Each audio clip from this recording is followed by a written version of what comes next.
Assalamualaikum warahmatullahi wabarakatuh. Perkenalkan, saya atas nama Waneti dengan NIM 196506067 dari kelas B. Di sini saya akan menjelaskan bab 5 Sistem Informasi Geografis tentang proyeksi peta. Proyeksi peta. Peta merupakan representasi dua dimensi dari permukaan bumi. Proyeksi peta adalah cara memindahkan sistem paralel atau garis lintang dan meridian atau garis bujur berbentuk bola atau globe ke bidang datar atau peta. Hasil pemindahan dari globe ke bidang datar ini akan menjadi peta. Proyeksi adalah metode untuk merubah permukaan lengkung atau 3D menjadi representasi dalam bidang datar 2D. Selanjutnya, metode penggambaran secara sistematis garis-garis yang mewakili lingkaran, meridian atau bujur dan paralel atau lintang pada suatu permukaan datar. Teknik-teknik yang digunakan untuk menggambarkan sebagian atau keseluruhan permukaan 3 dimensi yang berbentuk bola ke permukaan datar 2 dimensi dengan distorsi sesedikit mungkin. Syarat geometrik yang harus dipenuhi peta sehingga menjadi peta ideal. Ada beberapa, yaitu 1. Jarak-jarak antar titik-titik di peta harus sesuai dengan jarak realitas atau dengan melihat faktor skala peta. Yang kedua, luas area atau wilayah yang direpresentasikan di peta harus sesuai luas realitas atau juga dengan faktor skala. Yang ketiga, sudut atau arah garis yang direpresentasikan di peta harus sesuai dengan arah yang sebenarnya. Dan yang keempat, bentuk unsur yang direpresentasikan di peta harus sesuai dengan bentuk sebenarnya atau juga mempertimbangkan faktor skala. Masuk pada bidang proyeksi peta. Bidang proyeksi terdiri dari 3, yaitu yang pertama, proyeksi silinder. Proyeksi peta silinder adalah proyeksi peta menggunakan bentuk silinder sebagai bidang proyeksi. Proyeksi peta ini digunakan untuk memetakan belahan bumi daerah khatulistiwa. Proyeksi peta silinder tidak dapat digunakan untuk memetakan belahan bumi bagian kutub. Yang kedua ada proyeksi kerucut. Proyeksi peta kerucut adalah proyeksi peta menggunakan bentuk kerucut sebagai bidang proyeksi. Proyeksi peta ini digunakan untuk memetakan belahan bumi lintang tengah seperti benua Eropa. Proyeksi peta kerucut tidak dapat digunakan untuk menggambarkan daerah kutub dan juga daerah khatulistiwa. Yang ketiga, proyeksi planar. Proyeksi ini sering juga disebut sebagai proyeksi zenital atau azimutal. Proyeksi planar merupakan sebuah proyeksi peta yang memakai sebuah bidang datar untuk digunakan sebagai proyeksinya.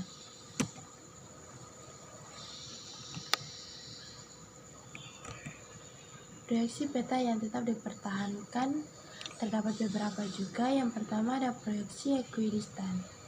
Merupakan proyeksi yang tetap mempertahankan jarak sebenarnya pada saat pembuatan peta. Tentunya dikalikan terlebih dahulu sesuai dengan skala yang akan digunakan. Yang kedua, proyeksi konform. Merupakan proyeksi yang mempertahankan ketetapan sudut di tiap-tiap wilayah bumi yang hendak dipetakan.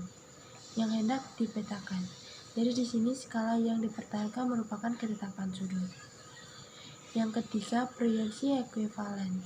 Merupakan proyeksi yang mempertahankan ukuran sebenarnya dalam pembuatan peta setelah tentunya dikalikan terlebih dahulu dengan skala yang digunakan.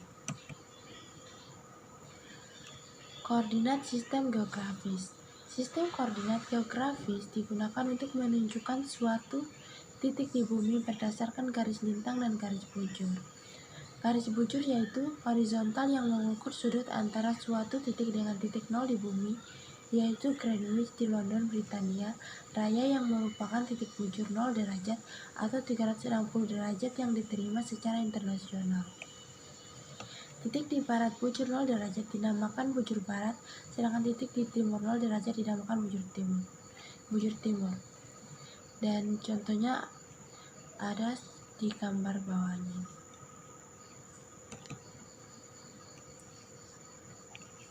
Masuk pada pemilihan proyeksi peta. Pemilihan proyeksi peta berdasarkan kebutuhan peta topografi yang akan dibangun dan dengan mempertimbangkan faktor-faktor. Yang pertama ada tujuan penggunaan dan ketelitian peta. Yang kedua lokasi geografis, bentuk dan luas wilayah. Yang ketiga ciri-ciri atau karakteristik asli yang ingin dipertahankan. Pemetaan topografi dan bentangan searah barat timur umumnya dipetakan menggunakan sistem proyeksi kerucut, normal, konform, dan menyinggung di titik tengah di wilayah yang dipetakan atau dikenal proyeksi lambar. Pemetaan topografi dengan bentangan searah utara-selatan umumnya dipetakan menggunakan proyeksi silinder, transversal, konform, dan menyinggung meridian atau dikenal proyeksi transverse Mercator atau Universal Transverse Mercator atau UTM. Pemetasan topografi di sekitar kutub umumnya dipetakan menggunakan proyeksi azimutal atau bidang datar, normal, konform dikenal proyeksi stereografis. Masuk pada Global Positioning System atau GPS. GPS adalah suatu sistem pengukuran posisi relatif di permukaan bumi secara menyeluruh dengan memanfaatkan teknologi satelit. Beberapa kegunaan dan manfaat GPS adalah sebagai berikut. Yang pertama, mengetahui posisi koordinat. Yang kedua, menentukan dan merekam posisi atau mark waypoint. Yang ketiga, menentukan dan merekam jalur pada saat berjalan atau mark contract. Yang keempat, mengarahkan untuk mencapai posisi yang telah ditentukan atau butuh.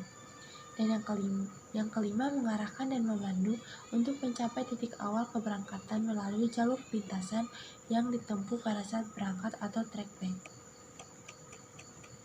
Yang keenam, membuat waypoint secara manual tanpa menggunakan data-data hasil perolehan geometri satelit.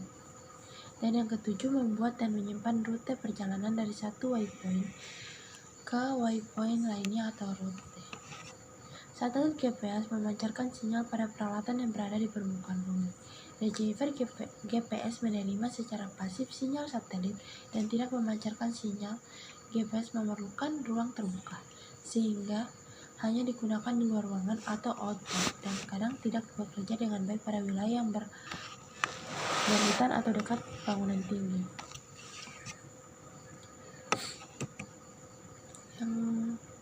Selanjutnya, sistem proyeksi peta Indonesia. Untuk wilayah Indonesia menggunakan 4 sistem proyeksi. Yang pertama, proyeksi peta Mercator atau Mercator Map Projection.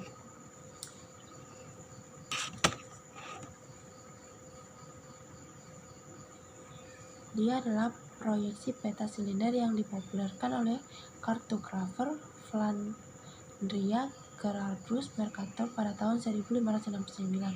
Proyeksi ini dapat dipakai untuk peta navigasi pelayaran.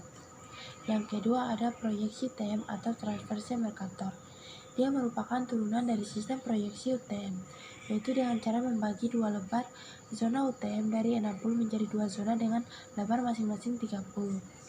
Dan yang ketiga, proyeksi UTM atau Universal Transverse Mercator. Dia merupakan proyeksi ini adalah proyeksi transverse Mercator yang memotong bola bumi pada dua buah meridian atau garis bujur. Dua di antara dua meridian ini disebut zone. Sistem proyeksi Universal Transverse Mercator ini dipilih karena melihat kondisi geografi Indonesia yang membujur di sekitar garis lingkar khatulistiwa dari barat sampai ke timur yang relatif seimbang.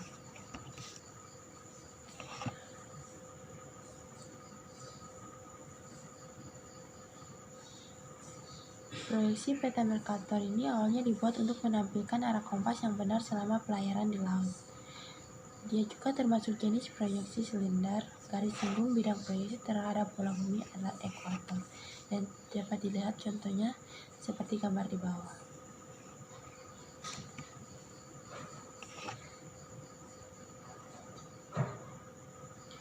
Dan ini merupakan gambar dari proyeksi peta Mercator Indonesia. Selanjutnya ada contoh gambar dari pembagian zona koordinat Indonesia. Ini ada garis melintang juga. Dan yang selanjutnya ada contoh gambar dari sistem universal transfer Mercator atau UTM. Dan saya dapat dari website. Yang pertama ada https://www.junut.ac.id. Yang kedua ada https://www.handalselaras.com atau proyeksi peta berdasarkan bidang proyeksinya, proyeksi miring dan proyeksi transversal. Dan sumber yang ketiga yaitu http://gisdars.blogspot.com 2014-11 GIS proyeksi peta UTM HTML. Mungkin itu saja dapat saya jelaskan dari bab 5 tentang proyeksi peta. Lebih dan kurangnya mohon dimaafkan. Wassalamualaikum warahmatullahi wabarakatuh.